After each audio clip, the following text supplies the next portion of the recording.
Diabetes എന്താണ്? നമ്മുടെ നാട്ടിൽ ഷുഗർ, പ്രമേഹം എന്ന് പറയുന്നതാണ്. ഹൈപ്പർ ടെൻഷൻ എന്ന് പറയുന്നത് രക്താതി സമ്മർദ്ദം, നമ്മുടെ നാട്ടിൽ പറയുന്ന പ്രഷർ.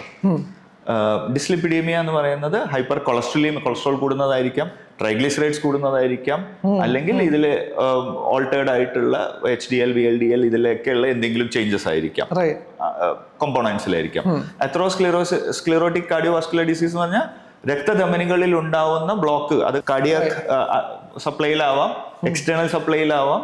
കാർഡിയോവാസ്കുലർ ഡിസീസ് തീർച്ചയായിട്ടും ഹൃദയത്തിന്റെ ധമനികളിൽ തന്നെയാണ്. പക്ഷെ പെരിഫറൽ വാസ്കുലർ ഡിസീസിനും അത് കോൺട്രിബ്യൂട്ട് ചെയ്യും. കാലിലൊക്കെ വേണമെങ്കിൽ ബ്ലോക്ക് ഒക്കെ വരാം, ആർട്ടീരിയൽ ബ്ലോക്ക് ഒക്കെ വരാം. പോളിസിസ്റ്റിക് ഒവേറിയൻ സിൻഡ്രോം, അതായത് ഇൻഫെർട്ടിലിറ്റി, ഹിർസൂട്ടിസം, ഒരുപാട് പ്രോബ്ലംസിലേക്ക് വരച്ചുകൊണ്ടുവന്ന ഒരു വലിയ ഒരു പ്രോബ്ലമാണ് ഫീമെയിൽസിൽ PCOS. ഇതെല്ലാം ഇൻസുലിൻ റെസിസ്റ്റൻസിന്റെ ഫണ്ടമെന്റൽ പ്രോബ്ലം ഉണ്ടെന്നാണ് ഇന്ന് സയൻസ് പറയുന്നത്. ഓക്കെ.